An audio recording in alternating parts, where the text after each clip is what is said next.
capítulo número 4.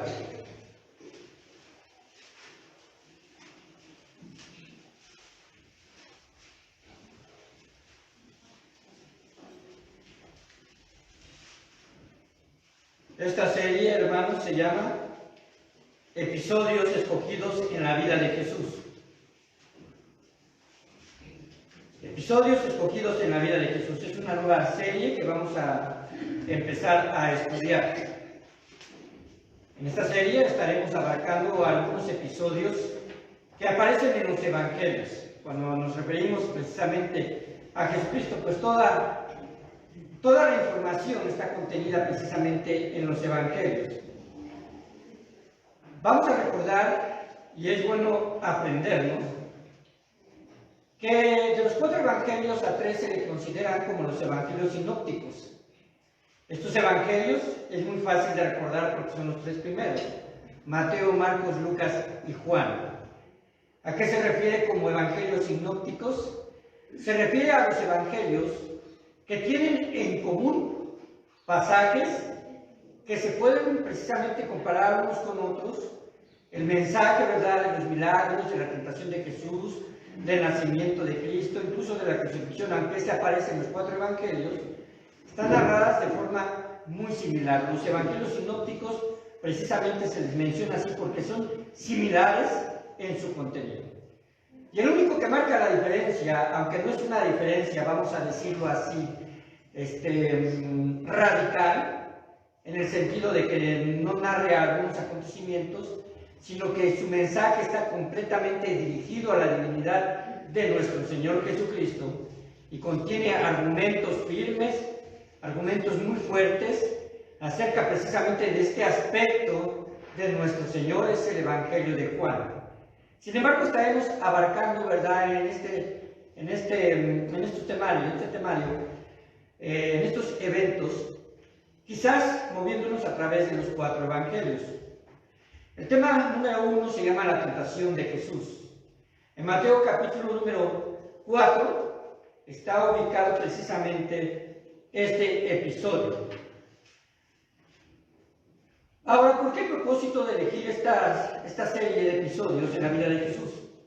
Porque, hermanos, estos episodios nos sirven a nosotros como firmes anclas para poder salir victoriosos en nuestra vida cristiana.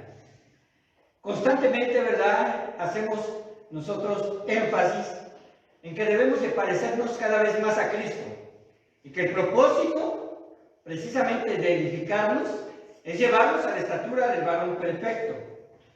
Y notaremos, hermanos, que nuestro amado Señor tenía un perfecto equilibrio entre la enseñanza, entre su santidad y entre la compasión que él demostraba. Todo esto va de la mano, porque en realidad, hermanos, a veces, ¿verdad?, tener mucho conocimiento, y el conocimiento a veces envanece, pero dice la palabra de Dios que la gracia edifica. Nuestro Dios siempre tuvo un equilibrio precisamente y actúa de esta forma. La justicia y la misericordia, por ejemplo, son parte de su naturaleza y actúa en conformidad con ellos. Él actúa con misericordia sin dejar su justicia y viceversa. Uno de los propósitos por los que Dios se hizo carne en la persona de Jesucristo, hermanos, fue el identificarse con nosotros. Y parte de esa identificación tiene que ver con la forma en que enfrentó la tentación. El episodio, hermanos, de la tentación del diablo hacia Jesús, nos muestra verdades sustanciales que nos pueden ayudar a cada uno de nosotros a asemejarnos cada día más a Cristo y descubrir a través de este episodio la estrategia de Satanás para hacernos caer, pero más importante aún, cómo contrarrestar esa estrategia para evitar esa caída. Voy a dar lectura a una porción, no la busquen, seguramente la conocen, no se desubiquen de Mateo capítulo número 4, pero en 1 Juan 3, en el versículo número 8 termina diciendo este versículo: para esto apareció el Hijo de Dios, para deshacer las obras del diablo. Para deshacer las obras del diablo. Para esto nació nuestro Señor Jesucristo. La tentación, hermanos, es parte de las obras de Satanás. Eso lo sabemos. Es parte de las obras de Satanás. Y nuestro Señor Jesucristo viene y afirma que Él apareció para destruir sus obras. Así que Jesús, hermanos, quien primero se identificó con el hombre, cuando Él viene a esta tierra tomando precisamente carne, ¿verdad? Un cuerpo físico, traído por la voluntad del Espíritu Santo a este mundo, y obrando por el poder de Dios, a través solamente de la mujer, sin intervención de varón, sin intervención de la voluntad del hombre, nuestro Señor entra en un nacimiento de una forma única. Pero no por eso nuestro Señor Jesucristo se encapsuló, vamos a decirlo así, de una forma en la cual Él no tuviese emociones humanas, no tuviese sensaciones como las de nosotros, no padeciese, ¿verdad?, hambre cuando en realidad no llegaba a sentir, o frío cuando lo sentía, sino Jesucristo precisamente, Él se identificó con nosotros biológicamente, pero también se identifica con nosotros en el aspecto en el cual Satanás tienta al ser humano. Y se identifica por primera vez cumpliendo toda justicia cuando es bautizado por Juan el Bautista. Recuerdan que en ese episodio Juan le decía: ¿cómo tú me pides a mí ser bautizado? Yo necesito ser bautizado por ti. Y Jesús le dijo: deja para que toda justicia se cumpla. Jesucristo, ¿verdad?, precisamente toma este aspecto del bautismo para identificarse con el hombre. Él no necesitaba precisamente llevar un aspecto de arrepentimiento porque Él era santo, pero sí el aspecto de obediencia, porque Jesucristo vino a obedecer a su Padre en todo. Pero el siguiente episodio que se identifica precisamente es en la tentación. Esta verdad, hermanos, de que Jesús, que el Padre, ¿verdad?, que el Espíritu Santo permiten que Satanás intervenga de esta forma en la tentación. Esto es la verdad que nos debe de dar consuelo, que debe de ser para nosotros un apoyo, pues sabemos que Jesús nos comprende. De hecho, la palabra de Dios nos dice que Jesús fue tentado en todo, pero sin pecado,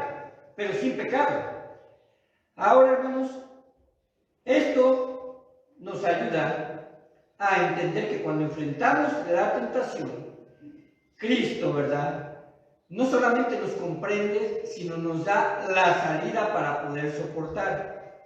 Así que cuando afirmamos que Jesús nos comprende, no quiere decir que Jesús sea permisivo de nuestras malas obras. Esto hay que entenderlo, no es decir, soy permisivo o te doy permiso de las malas obras que puedas hacer, sino que Él nos comprende y espera que tengamos conciencia de que la palabra de Dios nos da el conocimiento y las armas para vencer toda tentación. Así que vayamos a Mateo 4, del versículo número 1 en adelante. Dice así la palabra de Dios: entonces Jesús fue llevado por el Espíritu al desierto para ser tentado por el diablo. Y después de haber ayunado 40 días y 40 noches, ¿qué sucede que pasó en su cuerpo? Tuvo hambre. Vino a él el tentador y le dijo: si eres hijo de Dios, di que estas piedras se conviertan en pan. Y él respondió y dijo: escrito está, no solo de pan vivirá el hombre, sino de toda palabra que sale de la boca de Dios. Entonces el diablo le llevó a la santa ciudad y le puso sobre el pináculo del templo y le dijo: si eres hijo de Dios, échate abajo, porque escrito está: a sus ángeles mandará acerca de ti, y en sus manos te sostendrán, para que no tropieces con tu pie en piedra. Jesús le dijo, escrito está también, no tentarás al Señor tu Dios. Otra vez le llevó al diablo a un monte muy alto y le mostró todos los reinos del mundo y la gloria de ellos. Y le dijo, todo esto te daré, si postrado me adorares. Entonces Jesús le dijo, vete, Satanás, porque escrito está, al Señor tu Dios adorarás y a Él solo servirás. El diablo entonces le dejó y aquí vinieron ángeles y le servían. Bien, hermanos, empezaremos a estudiar, ¿verdad?, cómo Dios utiliza este pasaje. Hermano Miguel, ¿me ayuda a calibrar un poco este micrófono? Se oye un poco de eco y un poco de zumbido, ¿verdad?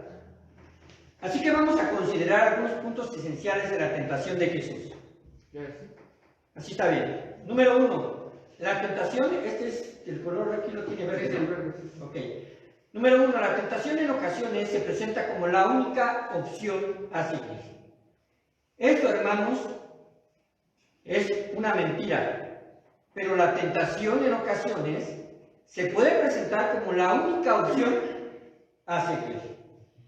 Hemos mencionado que la tentación se nos puede presentar como la satisfacción de una necesidad legítima, ¿verdad?, conseguida por medios ilegítimos.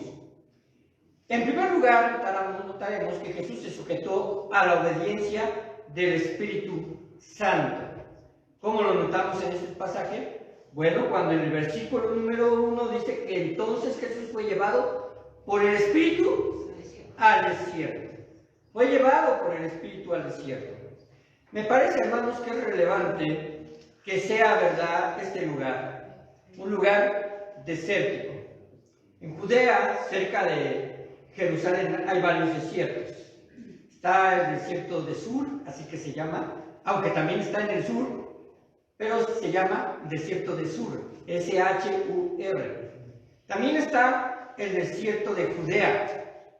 A diferencia de uno del otro, es que uno es más pedregoso que el otro. Uno es un desierto rocoso, otro es un desierto más plano.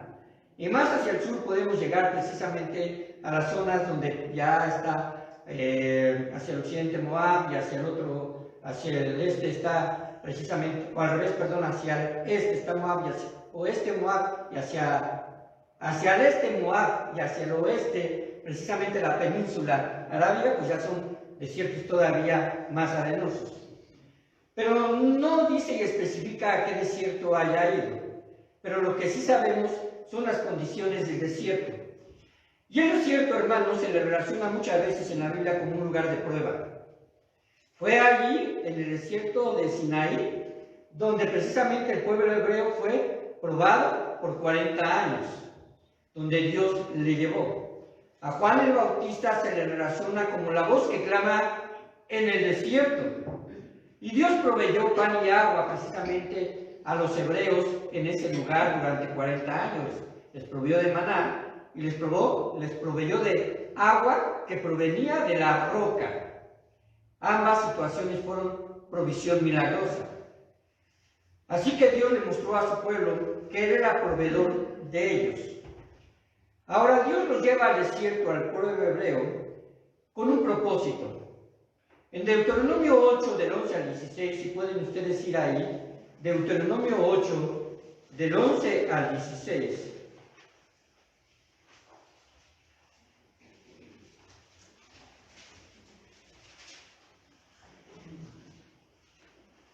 Dice así la palabra de Dios. Cuídate de no olvidarte de Jehová, tu Dios. Es algo que debemos de tener en nuestro corazón. Cuídate de no olvidarte de Jehová, tu Dios, para cumplir sus mandamientos, sus decretos y sus estatutos que yo te ordeno hoy.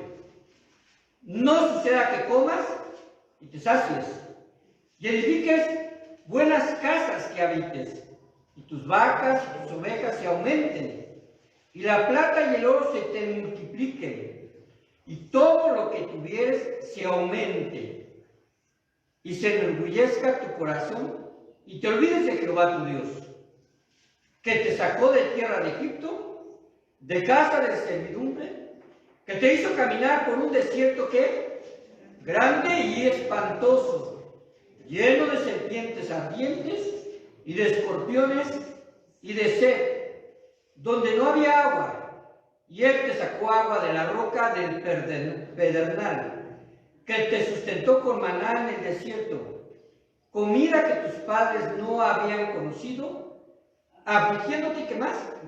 Probándote, ¿para qué? Para que a la postre hacerte bien. Este último pensamiento para nosotros debería de ser un pilar cuando atravesamos pruebas o estamos en el desierto. Y el desierto, metafóricamente hablando, en problemas. Cuando no sepamos qué hacer. Es ahí donde Dios nos prueba y nos aflige, pero con una promesa.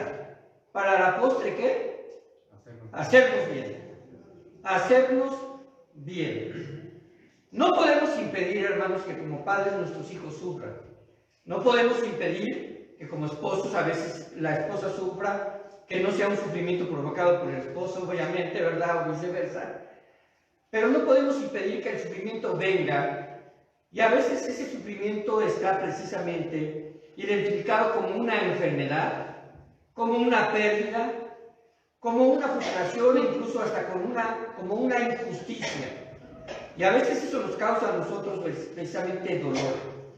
Pero en el trato de Dios para con los creyentes, cuando Dios nos prueba de esa forma, Dios nos quiere llevar a nuestra postrera condición, el hacernos bien. Ahora, en segundo lugar, también es relevante que sea en el desierto, ya que después de 40 días de ayuno, la condición física de Jesús, observen, haría más susceptible la necesidad de las tentaciones de Satanás. ¿Usted ha ayunado 40 días y 40 noches sin probar algo sólido? No. No lo hemos hecho, ¿verdad? A lo mucho lo hemos hecho quizás de un día para otro. Y ya si usted no se siente muy bien, a lo mejor hasta 24 horas, ¿no? Pero normalmente no tenemos un ayuno de tan extenso, ¿verdad? De tan extenso tiempo. Cuando habla acerca de la palabra de Dios de que Dios probó a Jesús 40 días y 40 noches sin comer nada, es literal. Dios sometió su voluntad precisamente a la del Padre. Yo creo que se notaba en su cuerpo físico, hermanos, esta necesidad del alimento. Yo creo que él adelgazó. Yo creo que él tenía un semblante, ¿verdad?, quizás de debilidad. Pero en realidad, ¿verdad?, parte de lo que él mismo practicaba es que decía que su comida y su bebida era hacer la voluntad del Padre. Dios le llevó biológicamente, ¿verdad?, a soportar esta clase de ayuno. Y ahí es donde Satanás se presenta. Y algo importante que hay que entender, hermanos. Satanás sabe encontrar el momento y el lugar justo para presentar la tentación. Él sabe en qué momento y en qué lugar puede presentarnos a nosotros la tentación. Y en ocasiones le vemos esa tentación, en ocasiones podemos llegar nosotros, quizás, ¿verdad?, a concluir esto, obviamente, sin tener sabiduría del Espíritu Santo. En ocasiones podemos ver la tentación como una oportunidad que no deberíamos desaprovechar. A veces podemos llegar a pensar esto. Por lo menos, eso es lo que Satanás quiere que pensemos, que no dejemos desaprovechar esta oportunidad. Tanto así que a lo mejor podemos decir, me encontré una cartera, ¿verdad? La voy a tomar, ustedes abren la cartera y trae dinero, usted tiene una necesidad, pero también la cartera trae una tarjeta, trae una identificación, trae un dueño al cual podemos identificar. La actitud correcta sería, vamos a regresarla, tenemos los datos necesarios para poder regresar esto a su legítimo dueño. Pero usted pasa por una necesidad, usted dice, bueno, no sé ni dónde es este domicilio. Yo tengo la necesidad y el diablo llega y se lo presenta como una oportunidad única. Toma usted el dinero y en realidad lo que esté usted haciendo, hermano, precisamente es un robo. ¿Por qué? Porque tenemos una identificación de a quién le pertenece. Si no tiene una identificación, hermano, si no tiene una situación de este tipo, bueno, podría usted, vamos a decirlo así, pensar y decir, bueno, ¿a quién puedo preguntar? ¿Alguien honesto que esté cerca? ¿Alguien que a lo mejor estoy observando y que está buscando algo por la calle? ¿Alguien que me está dando indicios de que se ha perdido algo? Ir y confirmar que es la persona, ¿verdad? Alguna vez a mí me pasó, ¿verdad? Con respecto a esto, y con un teléfono y él me dice, yo le digo, ¿estás buscando algo? Me dice, sí, un teléfono. Le digo, si la contraseña tú la pones, te la regreso. Porque ¿quién más iba a saber la contraseña? Más que el dueño, ¿no? Porque también bien puede mentir, ¿no? Y decir, no, si es mío. Pero en realidad, pues puso la contraseña y no hubo problema. Ahora, hermanos, esto puede presentarse en cualquier tipo de situación. En un trabajo, no solamente en una situación donde te encuentras algo, quizás una oportunidad de satisfacer o de vengarte de alguien. Este tipo de situaciones, ¿verdad?, las debemos evaluar, porque a veces Satanás quiere hacernos pensar que es la única posibilidad que tenemos y que es una oportunidad. El pensar, bueno, ¿quién se va a dar cuenta? ¿Quién se va a dar cuenta? Dios, ¿verdad?, sin lugar a dudas. O el pensar, bueno, solo por esta vez, pues solo por esta vez corrompe, ¿verdad?, quizás las siguientes. Ahora, hermanos, siempre la tentación parecerá ser algo que nos dará una satisfacción. Esto es, sin duda, se nos presenta como algo codiciable, que fue lo que le pasó a Eva, ¿verdad? Como algo deseable, como algo bueno desde el punto de vista primeramente que le gustó a los ojos y después lo toma. Tendrá tintes que es la ayuda que necesito, que es la situación que me puede a mí precisamente satisfacer quizás y que he vivido con frustración. Sin embargo, la tentación, ¿verdad?, así la presenta Satanás. Ahora, el compromiso de Cristo en precisamente evento que está sucediendo ahí en el desierto con Satanás, el compromiso de Cristo es obedecer a su Padre, mantenerse íntegro y obedecer precisamente la voluntad de Dios. Obedecerla. El pasar por la tentación, ¿verdad?, nos permite a nosotros identificar que Jesucristo pasó la prueba de su santidad. Número 2.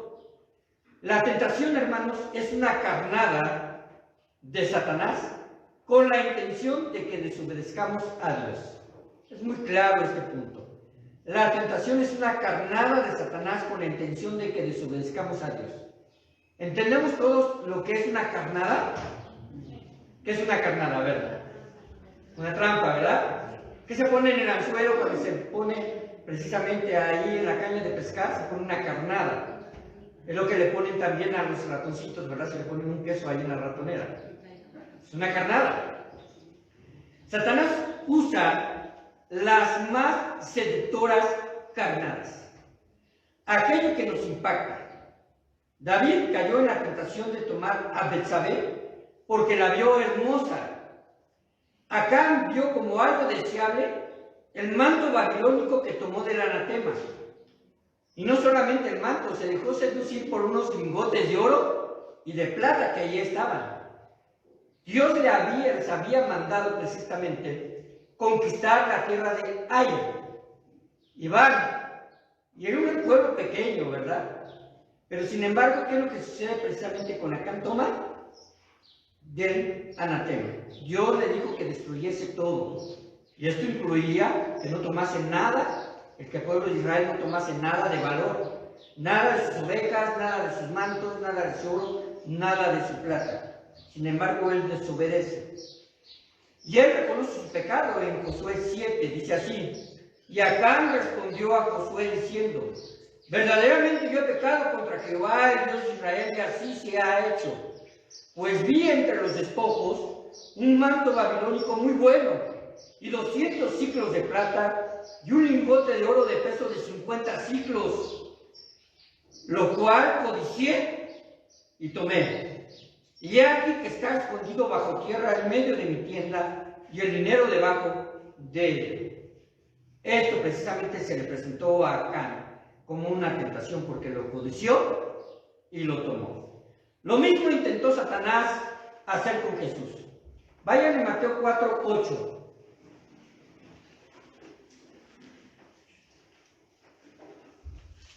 Dice así: y otra vez le llevó el diablo a un monte muy alto y le mostró que todos los reinos del mundo y la gloria de ellos.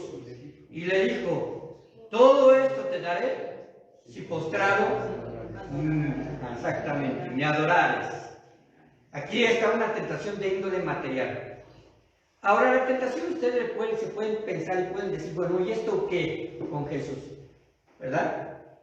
Sucede que Satanás robó lo que en un principio Dios se lo había destinado al hombre, porque Dios lo había puesto como mayordomo de todo este mundo y de las posiciones futuras que vendrían precisamente hacia el hombre y hacia la descendencia del hombre. El hombre era inocente y fue probado por Dios. Y él experimentó precisamente la desobediencia delante de Dios a través de caer en la tentación que Satanás le presentó, ¿verdad? Cuando le hizo comer y tomar del árbol, ¿verdad? Prohibido, del fruto prohibido. Solamente una orden y esa orden fue desobedecida. Ahora, hermanos, ¿qué es lo que sucede? Satanás entonces, ¿verdad? Es lanzado a esta tierra. Y Satanás toma lo que al hombre le pertenecía. Cuando dice: yo todo esto te daré, era porque en esa situación en la cual el hombre perdió precisamente ese derecho, Satanás lo toma y se convierte en el príncipe de este mundo. Pero Jesucristo vendrá venciendo y vence a Jesucristo vence a Satanás en la cruz y retoma lo que por derecho le pertenece. Lo que por derecho le pertenece. Y que posteriormente, ya ese es otro tema, ¿verdad?, en el reino de Dios, será también administrado y será precisamente llevado bajo el gobierno de Jesús y precisamente de los santos. Pero ese fue el intento de Satanás. Así que cuando él precisamente lo lleva ahí: te daré todo esto, todos los reinos y la gloria de ellos, a cambio, ¿verdad?, precisamente de lo que Satanás siempre ha querido: estar sobre Dios. Si tú postrado me adorares, yo te daré todo esto. Ahora, hermanos, a veces se puede presentar la tentación de índole material hacia nosotros. Y debemos de tener cuidado que la codicia precisamente no nos lleve a la desobediencia. La codicia no nos lleva a la desobediencia. Número 3, confía en Dios de que Él proveerá para sus necesidades. Esto es una verdad que debemos nosotros de tomar. Confía en Dios que Él proveerá para sus necesidades. Podríamos nosotros aquí, ¿verdad?, hacer solamente un consenso rápido. ¿A quién le faltó alimento en esta semana? ¿A quién le faltó provisión en la mesa? ¿A quién le faltó la protección de Dios en sus lugares de trabajo? Creo que a ninguno nos ha faltado. Dios ha provisto, aún para las necesidades que a veces no consideramos como parte de la provisión de Dios, pero la misma lluvia, el mismo sol, ¿verdad?, la misma creación, Dios las puso precisamente como satisfactor de nuestras necesidades. Sin lluvia no habría alimento, ¿verdad? Dice la palabra de Dios que Dios hace llover ¿sobre qué? Justos e injustos. Es cierto, hermanos, que tenemos necesidades legítimas. Una de ellas es la alimentación. Satanás le dijo a Jesús en esta tentación: si eres hijo de Dios, di que estas piedras se conviertan en pan. Es cierto que todos tenemos necesidades legítimas. El hombre fue creado por Dios de una forma única. Tenemos necesidades de alimento, de abrigo, de compañía, de desarrollo económico y humano. Sin embargo, en cada una de ellas Dios puso lineamientos. En la primera tentación, ¿verdad?, de ellas, Satanás apeló a las necesidades físicas de Jesús. Después de 40 días y 40 noches, dice la palabra de Dios que tuvo hambre. Esto es muy claro. Ahora, hermanos, estos 40 días sin comer, perfectamente entendible que Jesús necesitaba suplir esa necesidad. Esa necesidad. La tentación estaba dirigida, observen esto, no tanto a suplir la necesidad, la tentación la puso así Satanás, pero estaba dirigida a ceder ante esa necesidad y por consecuencia obedecer ante la solución que daba Satanás. Es decir, apartarse de la voluntad de Dios y entonces ceder a lo que Satanás decía. Cada una de las tentaciones hay algo en común. Empieza diciendo, si eres hijo de Dios. Si eres hijo de Dios. La tentación radica precisamente en apelar, ¿verdad?, a tus emociones o a las emociones y decir, si de veras eres como eres o dices ser lo que eres, ¿verdad?, Dios no te va a dejar. Lo que Satanás dijo se basó en las Escrituras, hermanos, e incluso había una marcada tendencia a provocarlo para que obedeciera cuando le decía si eres hijo de Dios. Constantemente, hermanos, usted se puede encontrar con algunas personas, o quizás no sea tan constante, ¿verdad?, que es el ruego de que las tentaciones no lleguen de forma tan fuerte, pero cuando llegan, en ocasiones, personas que no conocen de Cristo intentarán provocarte. Con frases como, si eres hombre, si eres muy valiente, obedeces en todo a tu esposo, ¿a poco ya no, él es mayorcito? ¿Quién es el que manda? Etcétera. En realidad, hermanos, tenemos que tener la convicción en cuanto a que nuestras necesidades, Dios es nuestro sustentador. La palabra de Dios dice en Mateo capítulo número 6, buscad primeramente el reino de Dios y su justicia, y todo lo demás os será añadido. Y lo demás es lo que menciona unos versículos antes, acerca del vestido y de la comida. Porque Dios sabe que tenéis necesidad de ellos, así dice la palabra de Dios. Ahora, Cristo no se queda sin comer. No sé si ustedes notaron, pero en el último versículo, el versículo 11, ¿quiénes venían y le servían? Los ángeles venían y le servían. Número 4. No se deje guiar por sus emociones. No se deje guiar por sus emociones cuando precisamente usted bajo tentaciones. El orgullo, la soberbia, la ira, la tristeza, son manifestaciones de nuestros sentimientos. Y fuimos creados de esa forma. Y nos ayudan, ¿verdad?, las emociones para hacernos también a nosotros comprender, pues que como seres humanos Dios nos creó también de la misma forma. Algunas características que Dios tiene es que también Dios tiene ira, pero es una ira santa. Dios se entristece, y se entristece, ¿verdad?, no por lo que le pase a Él como un resultado de sus acciones, sino le entristece lo que nosotros hacemos como hijos, le entristece lo que el hombre hace, ¿verdad?, contra el propio hombre. Y así que es cierto que nuestras emociones son parte de nuestra personalidad. Y aunque podemos expresar esas emociones, no debemos dejarnos guiar por ellas y que nos controlen. Porque si dejamos que la ira nos controle, en ocasiones se puede llegar incluso, ¿verdad?, al asesinato. Las personas normalmente cuando están en un conflicto, ¿verdad?, en el cual las emociones los están controlando, no se detienen para dañar a su contrincante, pero también la tristeza. Ahora, no estoy diciendo que seamos insensibles, sino que no sean nuestras emociones quienes dirijan nuestras decisiones. En un arrebato emocional podemos cerrar el blanco, hermanos. Dios nos faculta para actuar de forma sabia. Santiago 1:8, por favor búsquenlo y léanlo en voz alta, como dice Santiago 1:8.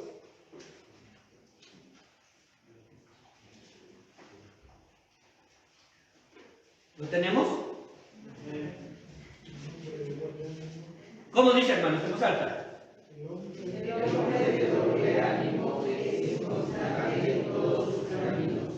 Ahora dice, el hombre de doble ánimo. Es decir, alguien que no tiene una constancia o una firmeza basada precisamente en sus convicciones o una decisión firme, pero es movida por su ánimo. Hoy sí tengo ganas y mañana no tengo ganas. Hoy sí lo voy a hacer, pero llega mañana y dice, no, mejor no lo hago, ¿no? Por situaciones precisamente de ¿qué? De ánimo. Ahora, hermanos, en la segunda tentación, Satanás trata de herir el orgullo de Jesús. Le está incitando que compruebe su identidad como hijo de Dios. Y además utiliza las Escrituras. Dice el versículo número 5 en Mateo 4, entonces el diablo le llevó a la santa ciudad y le puso sobre el pináculo del templo y le dijo, si eres hijo de Dios, échate abajo, porque escrito está, a sus ángeles mandará acerca de ti y en sus manos te sostendrán, para que no tropieces con tu pie en piedra. Satanás está intentando algo. Si eres hijo de Dios, primero, ¿verdad? Le está induciendo, ¿verdad? Simplemente le está ahí metiendo una zancadilla para que, bueno, ¿quieres que te lo compruebe? Te lo puedo comprobar. Y después utiliza las Escrituras. Con respecto, ¿verdad? Que si eres hijo de Dios, lánzate desde aquí. Y Dios va a mandar a los ángeles, para que te sostengan y no tropieces con piedra alguna. Ahora, Satanás está intentando que Jesús fuerce a su padre a comprobar que tiene cuidado de su hijo. Hermanos, en realidad a veces hasta parece un poco irracional, pero ha llegado a suceder, y no solamente en una ocasión, sino por lo menos yo he contabilizado 3 ocasiones diferentes, donde gente que se dice confiar en Dios y que en realidad, ¿verdad?, tiene una marcada tendencia más bien a un fanatismo, se han metido a jaulas de leones en el zoológico, han bajado a algunos lugares donde hay fieras, porque piensan que Dios los va a librar como libró a ¿quién? A Daniel. Ahora, las circunstancias son totalmente diferentes y están tentando a Dios, porque Dios no actúa de forma deliberada para cumplir el capricho de alguien. Daniel fue llevado en contra de su voluntad, precisamente por mostrar su fe al orar y abrir las ventanas y estar orando, ¿verdad?, a su Señor cuando esto lo había prohibido Nabucodonosor. Es llevado contra su voluntad, pero él dice, yo no voy a dejar de obedecer a mi Señor. Y entonces es llevado, aún al pesar del rey, le habían hecho caer en su propia trampa. Y es llevado ahí. ¿Y qué sucede con Daniel? Pues Jehová lo libra. Pero si tú te pones deliberadamente en una situación de tentación, Dios no va a permitir que tú pongas a prueba a Dios.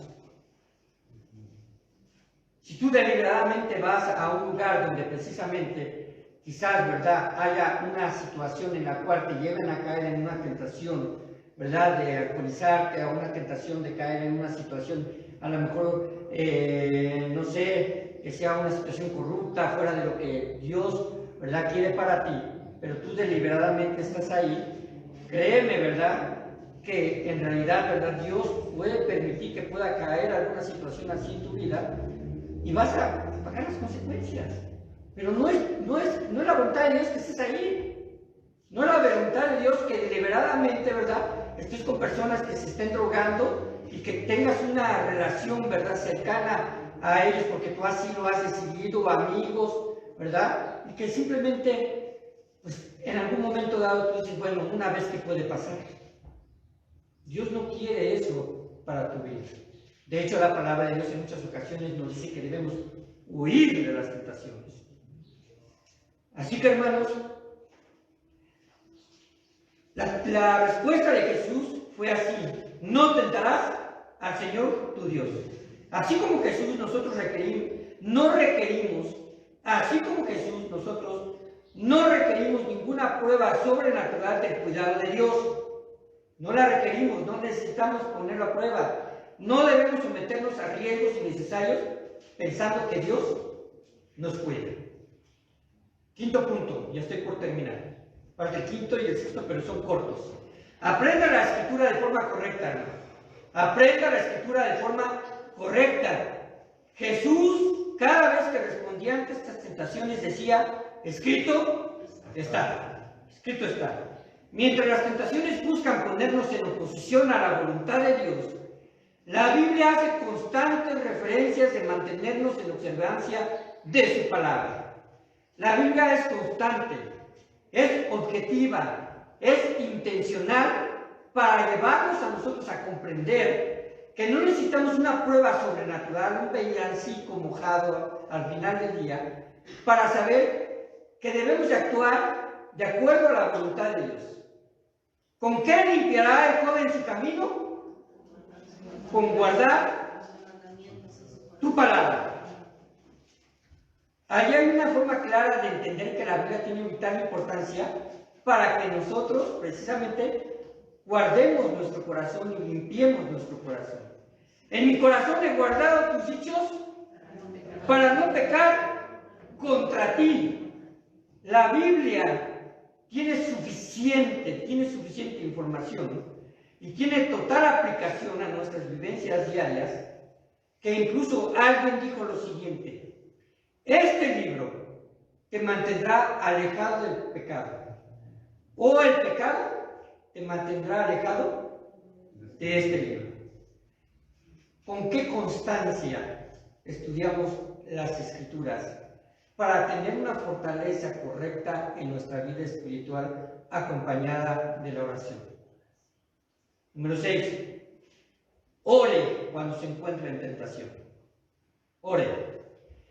En este episodio, el único referente que puede guiarnos a que Jesús en esos 40 días estaba en oración y comunión con su Padre es porque estuvo en ayuno. Yo no creo que Jesucristo haya estado ahí solamente esperando y dibujando en la arena, esperando que pasara el último día para que llegara la tentación. Yo creo que él precisamente se estaba fortaleciendo para soportar el ayuno tan prolongado, para tener una comunión constante hacia el Padre por una razón, porque habría de comenzar su ministerio por 3 años o 3 años y medio.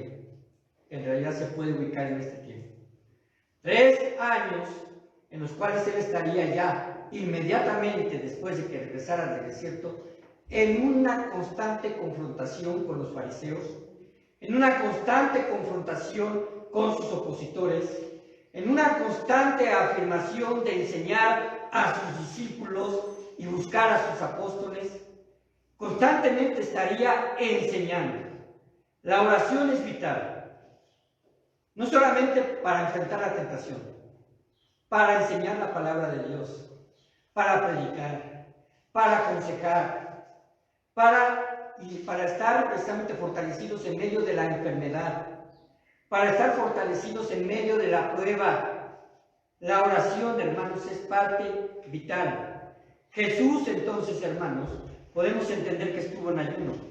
Y además, después de su regreso, dice la palabra de Dios, que es otro indicador, que él venía con el poder del Espíritu Santo.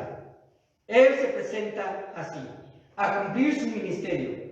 Sin embargo, hay otros pasajes, hermanos, que de forma clara mencionan que la oración es una poderosa herramienta ante la tentación. Lo van a identificar inmediatamente.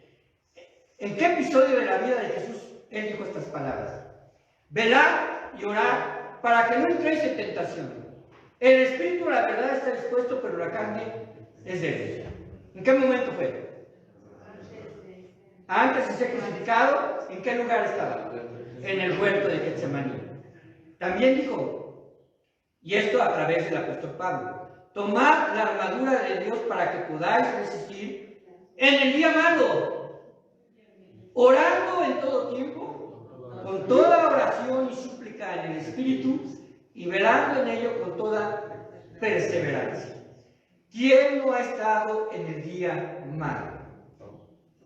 Yo creo que todos. Y entonces él nos dice, velar y orar.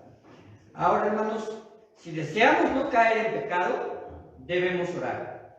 Podemos vencer la tentación, hermanos, si oramos constantemente. Todos, sin lugar a dudas, hermanos, hemos caído en la tentación, en diferentes circunstancias y en diferentes áreas.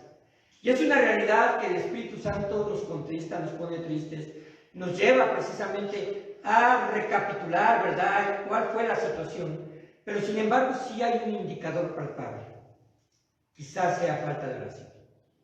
Quizás sea falta de lectura de la Biblia. Conclusión. Jesús fue tentado como una identificación con nuestra naturaleza humana, pero sin pecado. Y para que quedara demostrado su carácter santo, su carácter de fortaleza ante la tentación. Ahora, nosotros tenemos el mismo adversario que Jesús. ¿O tenemos uno diferente? ¿Qué personaje diabólico llegó a la vida de Jesús a tentarlo? ¿Fue uno de sus diablitos más pequeños en jerarquía? No, Satanás. Fue Satanás mismo. Satanás mismo. Y Satanás está atento también a nuestros puntos débiles o sus demonios. No podemos tomar con ligereza el conflicto que en ocasiones nuestra concupiscencia nos lleva a considerar como una opción. Las herramientas que usó Jesús son las mismas herramientas que podemos usar. Son exactamente las mismas. Citar las Escrituras y orar. Hermanos, que Dios nos ayude. Gracias a Dios por la fidelidad de su palabra, porque también la palabra de Dios nos enseña en 1 de Juan que si alguno hubiera pecado, abogado tenemos para con el Padre a Jesucristo, el justo, el cual, ¿verdad?, dice la palabra de Dios, Él se presentó como propiciación por nuestros pecados, y no solamente por los nuestros, sino por los de todo el mundo. Y cuando Juan se refiere, si alguno hubiera pecado, le está hablando a creyentes. No le está hablando a incrédulos, está hablando a creyentes ahí en esa carta, 1 de Juan. Si alguno hubiera pecado, abogado tenemos para con el Padre. Tenemos que tener nosotros, hermanos, y es precisamente lo que vamos a hacer en un momento, la cena del Señor, una constricción de pecados, el cual nos lleva a nosotros a pedirle a nuestro Señor que perdone nuestros pecados, nuestra maldad, recordando el sacrificio que Cristo hizo por nosotros. Vamos a dar paso a la cena del Señor, y durante la cena del Señor vamos a orar, por eso ahorita omito la oración final. Pero vamos a dar paso a la cena del Señor. Le voy a pedir a alguno de nuestros hermanos, Saúl, ¿puedes apoyarnos y avisarles a las maestras para que puedan bajar? Para que puedan bajar, por favor. Y pues pedimos bendición, ¿verdad?, para nuestros siguientes a través de las redes sociales. Que Dios siga bendiciendo sus vidas y recordando que tenemos a las 6 de la tarde nuestro culto. Vamos a terminar la transmisión.